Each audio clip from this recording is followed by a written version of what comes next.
Let's go to the complete and narrated chapter of One Piece 11-12 after the opening.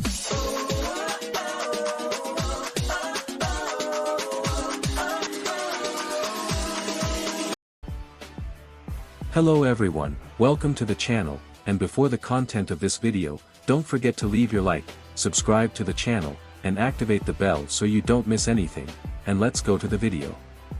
One Piece chapter 11-12 is titled, Hard Look.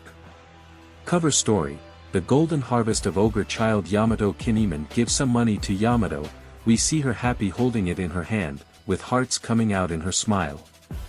Substitute Pilgrimage Volume 3, I'm giving you some travel expenses, but I have a request, Yamato. Page 2, Chaos continues. The chapter begins showing explosions and marine ships on the coast of Egghead. Marines say, all pacifista units have been stopped. Don't let the Straw Hat Yonka crew escape. Don't let Jewelry Bonnie escape. We see V. Nustero sheathing the sword, while pacifistas are lying on the ground.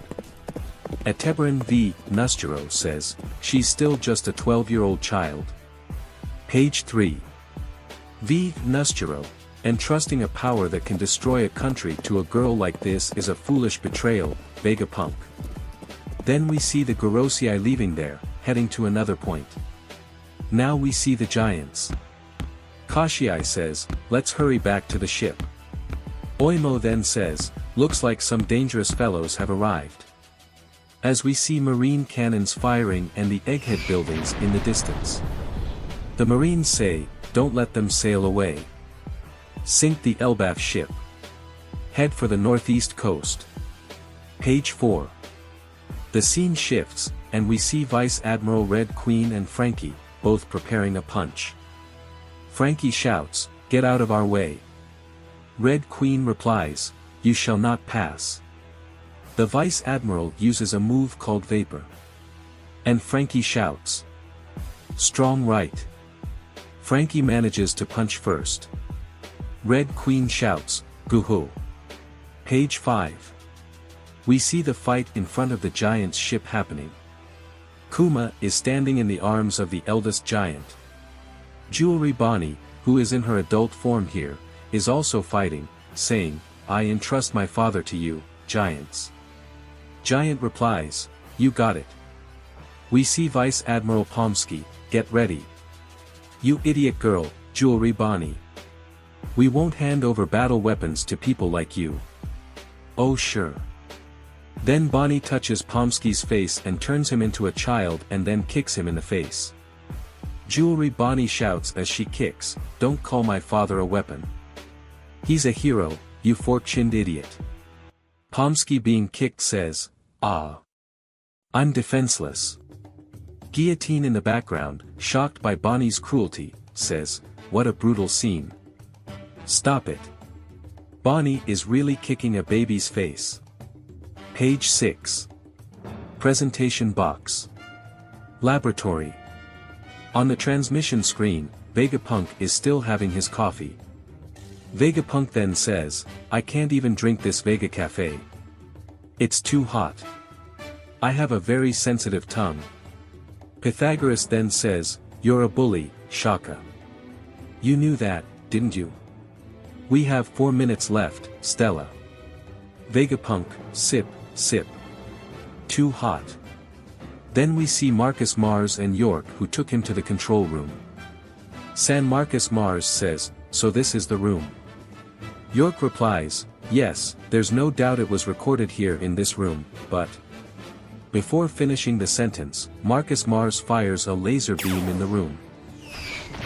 Page 7. York then says, wait. Don't be so reckless. Even after blowing up the place, the transmission continues. Still on the transmission, we hear Shaka or Pythagoras, there's not much time left. Vegapunk says, by using heating particles, the coffee's heat can be cooled through energy conversion. York says, see. That didn't stop anything. If I were Stella, I would also hide the transmission source, which is the Den Mushy streaming. Marcus Mars says, then I'll destroy the entire laboratory. York says while we see a little map. That would be unwise. In Building B, the weapons development area is on the second floor. The power plant is on the first floor. Additionally, the high-pressure gas is aligned with Building C, so no matter what you destroy, all punk records will explode. Mars says, then think of something. You should have the same thought process as them. Page 8. York, of course, I'll stop this. Accumulating my mistakes will only make it harder to associate with you. Mars then says, I can feel the voice of a small creature. York then says, on top of the punk records. Could it be the Den Den Mushy transponder? The streaming transponder snail was recently developed. It looks like a triangular, turban, shell, type transponder snail. Mars then says, show me where the entrance is. Page 9. Now we see Stussy and Kaku. Stussy says, that's good, isn't it? Seems like he ignored you, referring to Mars who just passed by them. Kaku says, serves us both right.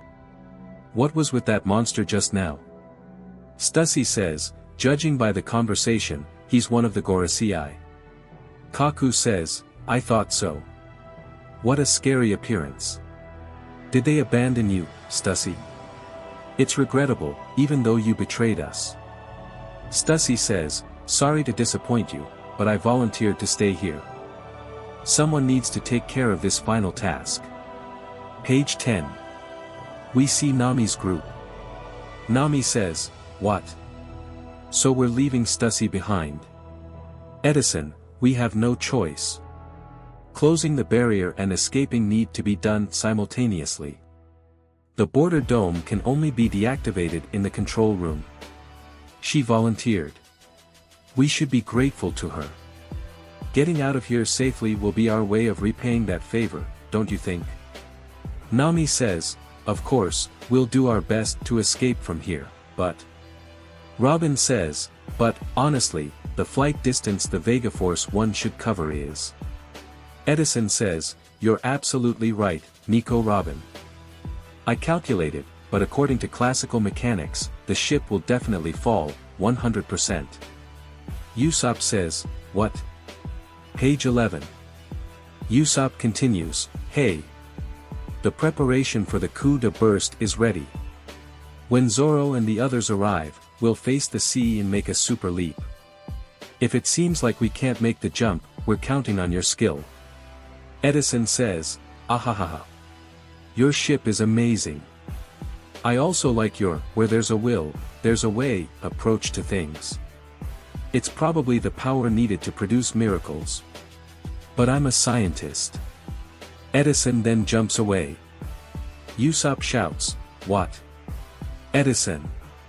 Edison says, I'll ensure your ship reaches the sea. Trust me. Everyone shouts, Edison. Edison's thoughts, external damage maintenance, at 78%.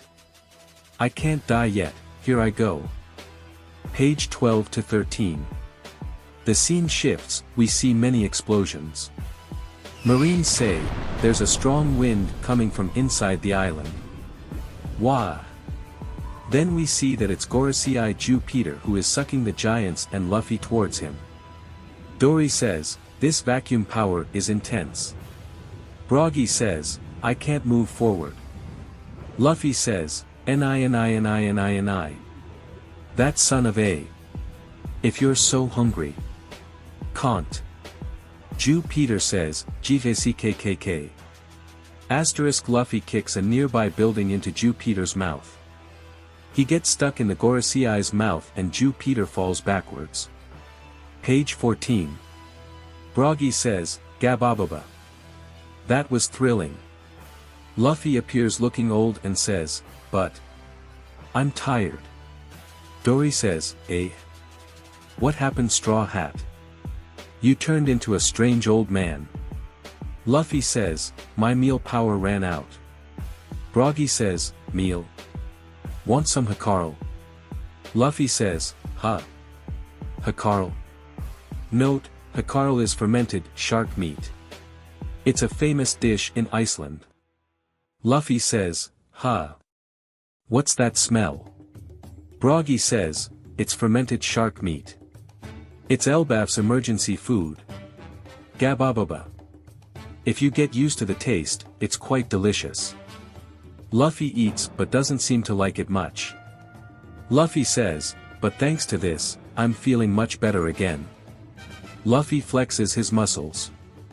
Dory says, what a straightforward body you have, Gegiagia. Looks like you're back to normal. Page 15. Dory says, watch out. It's the boar. Luffy says, gear 3rd. Gomu Gomu no. Red Rock. Luffy punches Warkuri's head. Page 16. Luffy then cries. His arm turns into a bellows trembling, he shouts, HM. Ouch. How hard is this guy's head? The scene changes, presentation box exit from the laboratory. Usopp says, wait. What? Something's rising. Chopper, huh? A crab? Asterisk we can see Saturn's spider legs rising. Page 17. The scene changes again, northeast coast. At Tebaran V, Nusturo arrives and cuts one of the giants, the old one who was with Kuma in his arms. Jewelry Bonnie shouts, hey, giant. Giant shouts, Gah. As he falls. Jewelry Bonnie says, huh? Who's that? The scene changes again, laboratory, Punk Records. Asterisk the transmission continues. Pythagoras says, Stella, we have 1 minute left. Vegapunk says, I got it. Sip. Asterisk then Mars finds the streaming Den Mushi. Mars then says, so that's it. Your luck ran out, Vegapunk. Asterisk Mars is looking at something. There's a bubbling sound effect, gobo gobo gobo gobo. Final note, next issue, opening and color spread. End of chapter. And that was the full and narrated chapter. If you liked the video, don't forget to leave your like, subscribe to the channel, and activate the bell. Until next time, and thanks.